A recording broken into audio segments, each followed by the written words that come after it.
19 minutes past 8 this morning. Time for us to turn our attention to Liverpool. I'm delighted to say Gareth Roberts is with us this morning. Gareth, this is a question that we start a lot of our Liverpool interviews with at the moment. What the hell's going on? Good question, mate. I mean, everything that could go wrong sort of seems to be going wrong at the minute. And I think every time I've come on here as well, it seems to have been after a bad result recently. And here we are again. I was kind of hopeful that, playing a club as lowly as Nottingham Forest, we'd be coming on talking about, Liverpool making it 4 in a row in terms of good results. But here we are once again. I mean, it just seems that they're very fragile, both mentally and in terms of the squad. In terms of if a couple of players are missing, certain key players are missing, you really notice the difference. And I think that's what happened at the weekend. Thiago, I think I've said on here many times, for me makes a huge difference to the midfield. And when he's not there, you really, really notice it in terms of dynamism, in terms of someone who can create, go past people, play a pass that you wouldn't be expected. And, the midfield at the weekend, obviously we had, 3 players under 21. And I think you saw the difference, obviously, and we missed Darwin Núñez. There's been a lot of chat about him all season long, about whether he's good enough, about whether Liverpool have overpaid and all this kind of thing. That was a striker there who'd scored in his last 3 games.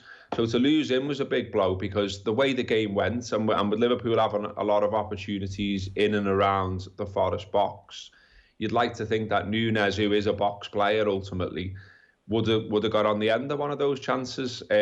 Obviously, in terms of the manager, he comes out, doesn't he, and talks about set pieces. But for me, that was a little bit sort of papering over the cracks, really, because if you're playing Nottingham Forest and you're Liverpool, you should be creating a little bit more than set pieces. I mean, he's right to say that, the hat-trick of chances that Van Dijk in particular has, you'd expect there to be a goal or two from those 3 chances.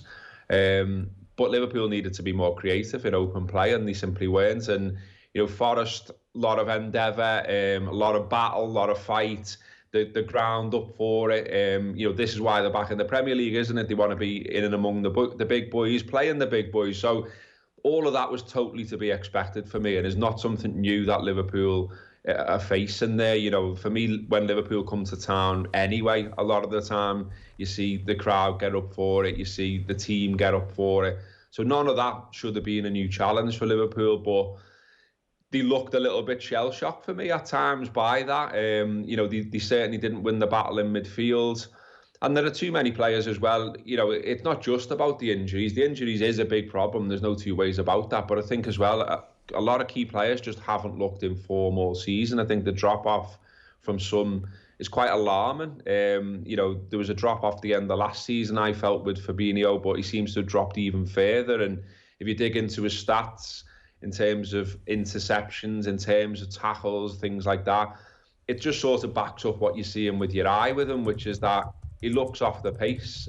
People are passing around him and going past them in a manner that we're not used to with him, because he's been one of the best in the world in his position for me the last few seasons. So I thought he got back to form over the last couple of games as well. Maybe it was just that the surrounding cast are not used to what their role is to help him be his best. 100%, that's a thing, isn't it? And look, Curtis Jones wasn't expecting to be starting that game. Thiago gets an ear infection at 5:15 in the morning, is rushed to hospital and is told to go home. And then Curtis, when he wakes up and has his cornflakes, is told, you're starting in midfield today. So, that's not ideal. That's a lad there who's been out with injury himself for a long time. And I'm not pinning it on him for 1 second. He's a young player that is breaking through, that expects to play a certain amount of games this season for Liverpool, but doesn't expect to be a starter. And yet you're right, look, there isn't that understanding between players that you get when you play week in, week out, when you've got a system you all trust. The system's changed as well. So, there's lots of things going on where you're just watching it thinking, well, this isn't the Liverpool I know and love. Where we are now, we've lost as many league games in 11 games as we did in 38 last season. So, this is a Liverpool side that in the past 4 seasons has gone through 90 points, 3 out of those 4 seasons. Now, you wouldn't be backing them to do that this season now, because you're looking at they'd have to be absolutely perfect for the rest of the season. And, there's nothing that suggests that's what they're going to be now. So now what they find themselves in realistically is securing top 4, making sure that Champions League qualification's there for next season, and trying to do something in the Champions League this season. Obviously, they only need a point against Ajax to qualify for the knockout rounds, and then once you're in those rounds, especially Liverpool being Liverpool, you'd expect that they can sort of do anything. But equally, on the other side of the coin, and a bit more sort of glass half empty, the way they're defending and the amount of chances that sides are getting against them week in, week out, you would think that the better sides with the better strikers, etc., would be having a bit of a field day against Liverpool right now. It does feel that the signing of Thiago changed that Liverpool midfield. The swapping of a Wijnaldum for a Thiago, what he brings is obviously exceptional when he's at his very best, and you say his range of passing, but that the energy levels that were there of a Fabinho, Wijnaldum, Henderson midfield, they're nowhere near that now. Like, Harvey Elliott never feels like he's going to be that sort of a midfielder. Again, he's more in the creative mould, whereas Liverpool's midfield was all about winning tackles. And I still go back to Fabinho against Palace at the start of the season, the tackle he misses that every other season for the last 3 or 4 years he wins, and they don't get that chance.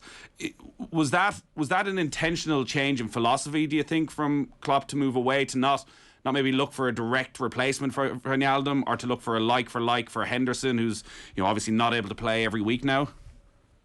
I think you're onto something there, because I remember a couple of seasons ago now, I think it was, that Pep Lijnders was interviewed, and in and among the interview, a little sort of nugget that stood out for me was that one of the questions was around Liverpool playing the same way for a long time, and would it be a problem that they could potentially be worked out by opponents and things like that. And Lijnders sort of said, well, we've got something up our sleeve along those lines. And I think what he meant was Thiago. And then Thiago comes in, and when he's fit and when he's at his best, I think he is transformational as a player. But I think the problem, as we've just touched on a minute ago, is that there are no players that are anything like him. So when he's not in the side, all of a sudden you're having to revert to something else. And you're right to point out in terms of energy as well. I mean, with Fabinho dropping a little bit off a cliff form-wise, you're also running alongside Henderson, who's 32 now. And for all these years playing for Liverpool under Klopp, he's been playing in a very highly intense system where, almost the secret recipe is Liverpool's effort, is Liverpool's ability to close down, is Liverpool to outrun you first and foremost. And that's not been happening this season in a lot of games. And you looked at Forest, that's what they were doing to Liverpool. They weren't allowing Liverpool any time on the ball, and Liverpool didn't seem to be able to do too much about it at times. And that's what we were doing to other sides, and then added with the sprinkle of quality up front. That's how Liverpool were beating sides. Right now, I'm not too certain what a typical Liverpool goal looks like. So, instead we're talking about, well, if Darwin Núñez had been available, he would have undoubtedly caused the Forest defence problems. He would have done. But that's not like a systematic thing. Liverpool very much feel like, and I know people hate the phrase and all the rest of it, but I'm going to have to use it. It feels like they are a little bit in transition right now, but it also feels that has been under-investment in the squad, and that's coming home to roost as well. Last time again when I was on here, and we're still talking about the same issues, the bargain basement running around the supermarket last minute and buying Artur, that's come back and hit them in the face as well, because he's now injured. And I think one of the problems is when I see people assessing Liverpool, they'll write down the squad and they'll say, well, there's all these players, and every club has to deal with injuries and this kind of thing. But some of the players that Liverpool are relying on being a member of the squad are ridiculously injury prone, are out so often, it's unbelievable. So, you look at even the players who were out. So Thiago, ear infection, okay, can happen to anyone, but his injury record is not the best. Keita's injury record is not the best either. He's not someone you think you can rely on to be there more often than not. We saw Chamberlain come on the pitch for 14 minutes at the weekend, touch the ball once in 14 minutes and essentially have no impact. He's another one where his recent injury record's not great. So all of a sudden, these players that you're talking about as being part of Liverpool's squad are actually very rarely part of Liverpool's squad. Yeah, and surely that was known behind the scenes. Well, and the bench wasn't particularly strong. I know there's injuries. But I'm wondering, is there any concern about the amount of injuries that they're picking up again? Because obviously in the COVID year, it destabilised them completely, the amount of injuries. But they're playing 3 young lads, but they're missing, and we talk about investment, they're missing the attacking investment they've made. Nunez isn't there, Diaz isn't there, Jota isn't there, all out injured. Matip and Kanate are injured again. You touched on the other 3 who are also out. Trent's just coming back. Henderson hasn't been able to stay fit. Is there a deeper concern, do you think, around the club as to the amount of injuries they're picking up this season and whether they can get on top of it? Yeah, I mean, there's got to be, hasn't there? I mean, we're only sort of guessing on that, aren't we? We can never know sort of what the systems are behind the scenes and things like that. I mean, you go back to last season, 63 games. I think they absolutely poured everything into that, into trying to make history. And they went as far as anyone has, in terms of closeness to achieving the quadruple. Ultimately, of course, it's another 90-point season, but it's another 90-point season minus the title. They don't get the European Cup and they win the 2 domestic trophies. But, they were looking a bit gassed towards the end of that. I remember being in the stands at, Villarreal away. And, that was a crazy game. And there were games towards the end of last season that Liverpool weren't in control of, but managed to get through the other side. So I think even then, there were players in the side then that looked a bit gassed, and certainly now, that looks the case now. So even the players that we've relied on in these last few seasons, Roberts on one side, Trent the other.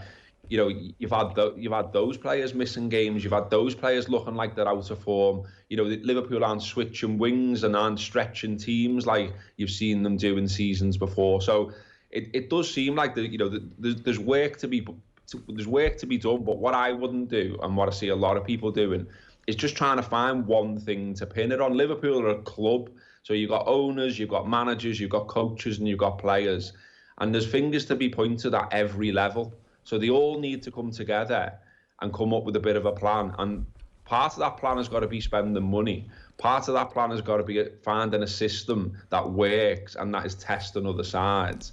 And part of that plan, as you point to, maybe is looking at, what are they doing? Does it work in terms of, intensity and the amount of injuries they're picking up? I'm sure they're looking at all this. I mean, Klopp referenced, didn't he, that it was 3 games in a week or so.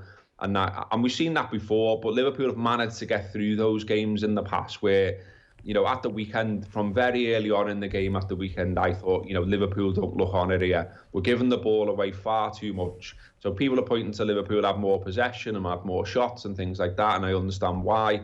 But they also gave the ball away a lot more than Nottingham Forest did and ultimately paid the price for it. Gareth, can I just ask you on Klopp and what they're looking at? Nobody has got more credit for what Liverpool have done than the manager, and rightly so. And that term, mentality monsters, that he created this ridiculous team who are always on. And maybe that's the most remarkable part from what we've seen over the past few weeks, is that they've somehow managed to sustain such a high level for so many years. But if you look at, say, Joe Gomez as maybe the prime example of where they've struggled this season, he was unbelievable last week against Manchester City. He was up for it. He was on it. He was all over Erling Haaland. He knew exactly what he had to do, but he rarely gets to that level. And that feels like a mentality thing. And is any of that on the manager, that he can't get a Joe Gomez up for every single match? I don't know. I mean, I find it difficult to question things like that. I just think sometimes maybe in football, there's only so many things you can say over and over, and then eventually the impact will wane a little bit. So I'm not for 1 second suggesting that we need a change of manager. I don't think we do. As you said there, he's got more than enough credit in the bank. I've said already about, the season after season of racking up 90-odd points. You've got to take into consideration what Liverpool are competing with. And, for some reason, that almost turns into a meme when Klopp mentions it. I still don't quite understand why that is. If we're going to ignore the reality of the competition, then we may as well all pack up and go home. It's unbelievable what Liverpool are having to compete with. And in any other era of football, 97 points wins you the league, 92 points likely wins you the league. And we've got both of those totals and not won the league.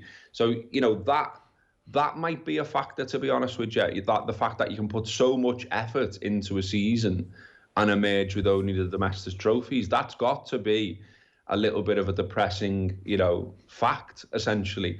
And questioning the attitude of either the manager or this group of players, I'm loath to do because of what they provided for us.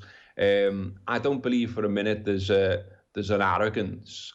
I just do wonder about the amount of effort they've put in a fairly short space of time with a squad that isn't deep enough. Essentially, I'd be looking at that before I start looking at mentality of players and questioning the manager. One last question is the world in which they don't qualify for next season's Champions League is like, we need to start thinking what that would look like. What's the impact? Is there any way that they can turn it into a positive next season where they're playing Europa League, or maybe not even playing Europa League? I'm struggling to find positives around that. I mean, Liverpool, when we missed out on the Champions League for a couple of seasons, it just felt so wrong to not hear that anthem, to not be involved in those games. Liverpool are an elite football club and should be playing in the elite football competition. So to be missing out on it, that would not be good whatsoever for Liverpool, and it'd be highly depressing to be back into the Europa League.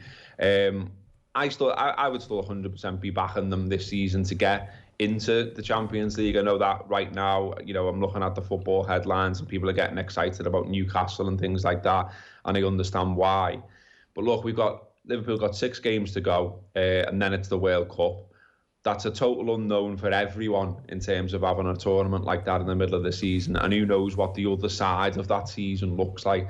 So all Liverpool have got to concentrate on right now is getting some good results in the interim, getting together, seeing where we are after the World Cup and going from there. And that applies to every side in the league. So I think it's far too early to be talking about missing out on the Champions League and things like that. You look at how many points are still available to play for. We've only played 11 games this season in the league, 81 points still to play for. So, yeah, I'd say it was far too early to be talking about missing out on the Champions League right now. All right, Gareth, good stuff. Thanks a million. Cheers. Cheers, boys. Thank you. Gareth Roberts giving us his thoughts there on the situation at Liverpool.